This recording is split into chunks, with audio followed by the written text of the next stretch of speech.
Dnes sa pozrieme na slová, ktoré asi mnohí poznajú, zo Žalmu 23. Áno, to známe. Presne. I keby som mal ísť tmavou dolinou. Máme tu jedno naozaj fascinujúce zamyslenie, ktoré celý tento obraz, povedala by som, obráca na ruby. Úplne. Takže naša misia je v podstate jasná. Zistiť, čo ak k strachu a utrpeniu pristupujeme úplne, ale úplne nesprávne. Poďme to teda rozbaliť. Ten zdroj začína tým, ako sa bežne snažíme so strachom vyrovnať. No jasné, potlačiť ho. Presne. Zľahčujeme to, snažíme sa to racionalizovať, alebo to proste ignorujeme. Autor tu prirovnáva k stavaniu takej pieskovej hrádze. Ktorá sa zrúti. No presne, ktorá pri prvej väčšej vlne aj tak spadne. To mi príde ako dosť presný opis. Absolútne. A tu sa to stáva naozaj zaujímavým. Ten zdroj totiž tvrdí, že náš najväčší omyl je v tom, ako vnímame emócie samotné. Že ich delíme? Presne, na tie pozitívne a negatívne. A strach, ten ide automaticky do tej druhej škatulky. Ale autor s tým zásadne nesúhlasí. A ako to teda vidí on? Hovorí, že pocity jednoducho sú. Sú ako naše vnútorné orgány. Vieš? Ani dobré, ani zlé. Len plnia nejakú funkciu. Presne tak. Plnia svoju funkciu. A chcieť si amputovať strach je podľa neho rovnako absurdné, ako keby si chcel amputovať ruku. Fíha, takže problémom nie je to samotný strach, ale tá naša nálepka negatívny. Ale nie je to prirodzené, veď strach je to fyzicky nepríjemný pocit. Celé telo ti kričí, uteč. Kto by dobrovoľne chcel niečo také cítiť? A práve to je jadro problému.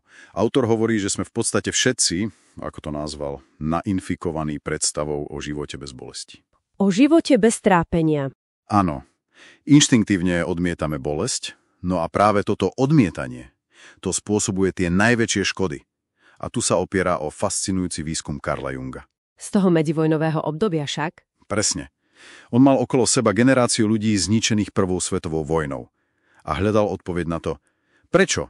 Prečo sa niektorí z tej obrovskej tragédie spamätali a iní zostali navždy zlomení? A na čo prišiel? Zistil niečo prevratné. Tí ľudia, ktorí dokázali akceptovať svoju životnú tragédiu, prijať ju ako súčasť svojho príbehu, presne, tak tí neprejavovali znaky traumy. Naopak, tí, ktorí svoje utrpenie odmietali, bojovali proti nemu, stále sa pýtali, prečo ja, tak tí vykazovali všetky známky traumatizovaného človeka. Počkaj, toto je dôležité. Čiže utrpenie vlastne nie je len jedna kategória, ten zdroj to naozaj delí. Áno. Rozdeľuje to na dva úplne odlišné typy. Tak to by som chcela počuť. Prvý typ nazval prirodzené utrpenie. To prináša sám život. Je proste nevyhnutné. A aj keď je bolestivé, je dočasné a vedie k dozrievaniu, k rastu. A ten druhý? No, ten druhý je traumatizujúce utrpenie. A pozor, to nevzniká zo samotnej udalosti. Vzniká z nášho odmietnutia prijať to prirodzené. Čiže my si ho vytvárame sami? Vlastne áno.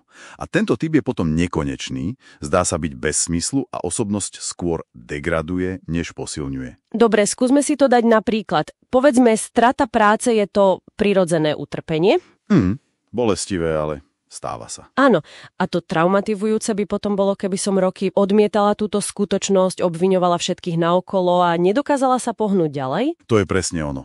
Tá prvotná bolesť je prirodzená a časom sa, ak jej to dovolíme, zacelí.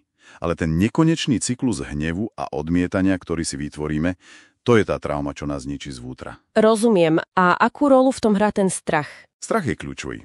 Ak to prepojíme s tým žalmistom, odkaz je jasný. Vonkajšie okolnosti, tá tmavá dolina, nás sami o sebe nemôžu zničiť. Zničí nás náš vlastný útek. Náš útek a popieranie reality. Presne tak.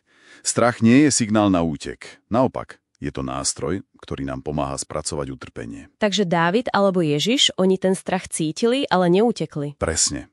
Intenzívny strach. Ale tým, že mu čelili, dokázali sa postaviť utrpeniu v plnej sile. Autor to nazýva elixírom moci. To je zaujímavé. Keď príjmeme svoju zraniteľnosť a strach, stávame sa paradoxne mocní vo svojej slabosti. A tá bolesť nad nami stráca svoju deštruktívnu moc. Takže ak si z tohto ponoru máme niečo odniesť, je to asi toto.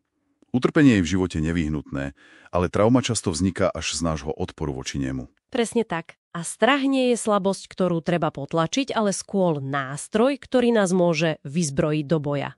Výborne zhrnuté. A ten zdroj to končí jedným naozaj silným citátom. Smrť, kde je tvoje víťazstvo. Smrť, kdeže je tvoj osteň. A to nás necháva s takou provokatívnou myšlienkou na záver.